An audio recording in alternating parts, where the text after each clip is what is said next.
کانوں میں year phone لگا کر گانے سنتے ہوں گے، حضور کے دل پہ کیا گزرتی ہوگی؟ چہرے سے داڑیاں مڈا مڈا کر کٹروں میں ٹھکوانے والوں، جب تمہارے چہروں پہ وستورا چلتا ہوگا حضور کے دل پہ کیا گزرتی ہوگی؟ سوچا کبھی سب کے دل کا خیال کیا، اپنے نبی کے دل کا کیا خیال کیا؟ وہ نبی جو سردی کی لمبی لمبی راتوں میں ہماری پیدائش سے پہلے ہماری مغفرت کی دعا کرتے تھے۔ ام المومنین عائشہ صدیقہ کہتی ہے جب کھڑے رہتے تھے تو پیر سوج جاتے تھے، اور اتنے سوج جاتے تھے ایسا لگتا تھا جیسے پھٹ کر اس سے خون نہ نکلنے لگے۔ میں کہتی آقا میرے ماں باپ آپ کے قربان، آقا بس بھی کیجیے نا۔ آقا فرماتے عائشہ میری امت گنہگار ہے، میری امت گنہگار ہے، بتاؤ ہماری ماں ہمارے لیے نہیں روئی، ہمارا باپ ہمارے لیے نہیں رویا، ہماری پیدائش سے 1400 سال پہلے جو ہماری بخشش کی فکر میں پوری پوری رات جاگتے رہے، وہ سید المعصومین اپنی فکر کی بجائے اپنی امت کی فکر آج اس نبی رحمت کا دل دکھا رہے ہو۔ زنا کے اڈوں پہ جا کے، شراب کے اڈوں پہ جا کے، اپنی بیٹیوں کو باریک اور پتلے کپڑے پہنا کے، اپنی بیٹیوں کو ننگے سر بازاروں میں گھما کے، ولیمے میں میک اپ کر کے گھر کی عورتوں کو لے جاتے ہو۔ سن لو جنت کے دروازے پہ لکھا ہے دیوس کے لیے جنت کی خوشبو بھی حرام ہے۔ صحابہ نے پوچھا آقا یہ دیوس کون ہے؟ فرمایا جس کے گھر کی عورتیں بے پردہ گھومتی ہو اور وہ مرد منع نہیں کرتا، وہ دیوس ہے۔ دیوس اللہ اس پر جنت کی خوشبو حرام کی ہے، اس کی نہ نمازیں قبول ہے نہ اس کی دعائیں قبول ہے۔ آج پردے کا خیال نہیں، یہ بہنیں سیدہ فاطمہ کی کنیز کہلاتی ہے، اور جب بازار میں جاتی ہے تو کہتی ہے وہ کپڑا نکال جو اداکارہ نے پہنا تھا، کنیز ہے فاطمہ الزہرا کی اور لباس اداکارہ کا۔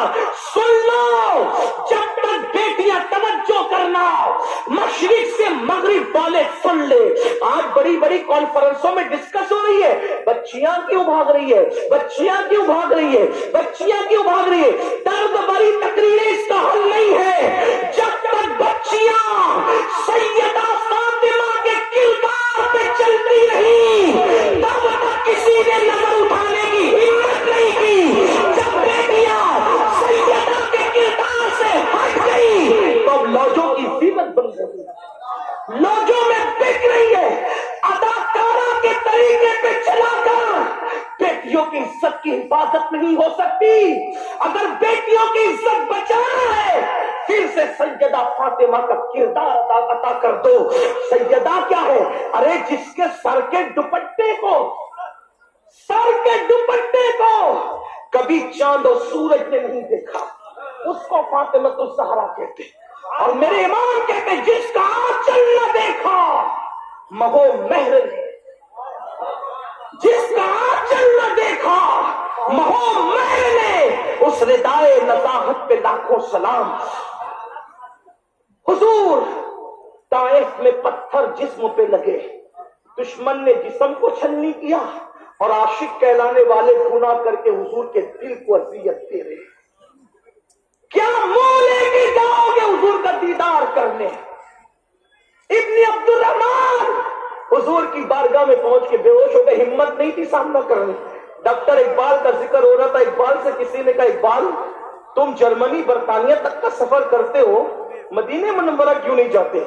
اقبال نے کہا جاتا ہوں، جا سکتا ہوں، جا بھی سکتا ہوں، لیکن اس لیے نہیں جاتا کہ میں سوچتا ہوں کہ جاؤں گا تو حضور کو منہ کیا دکھاؤں، منہ لے جانے کی ہمت کیا ہوگی۔ پیر نصیر الدین نصیر کہتے ہیں شرم اسیاں سے نہیں سامنے جایا جاتا، یہ بھی کیا کم ہے تیرے شہر میں آئے ہوئے۔ مجھے ہماری جماعت کے بہت بڑے عالم نے بتایا، پتہ نہیں کہاں تک انہوں نے سچ بتایا کہاں تک انصاف کیا، لیکن بڑے عالم سے میں ان کی بات نقل کر رہا ہوں۔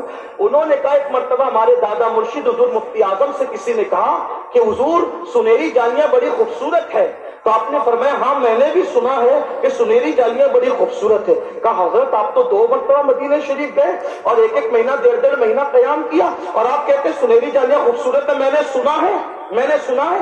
فرمایا ہاں اس لیے کہ مجھے وہاں تک جانے کی ہمت ہی نہیں ہوتی تھی کہ میں حضور کو کیا منہ دکھاؤں گا، حضور کو کیا منہ۔ آپ مجھے بتائیں اللہ اکبر ایسے بڑے بڑے بزرگ میرے آقا علیہ السلام کو منہ دکھانے کی ہمت نہ کرے اور ہم نعرے لگاتے قبر میں آقا کا دیدار ہوگا، قبر اللہ کرے دیدار ہو اور خیر سے ہو۔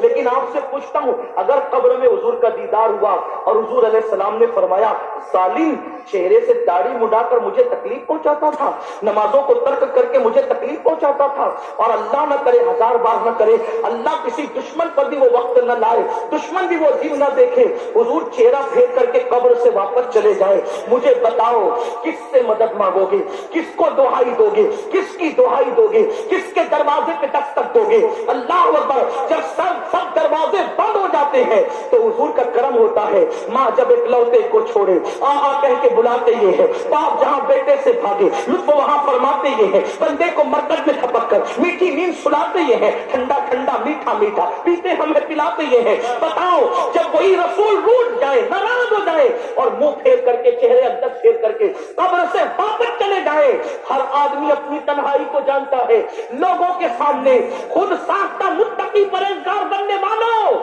اللہ ہماری تنہائی کو جانتا ہے، اللہ کی عطا سے رسول ہماری تنہائی کو جانتے ہیں۔ سوچو ہماری تنہائی کیا ہے؟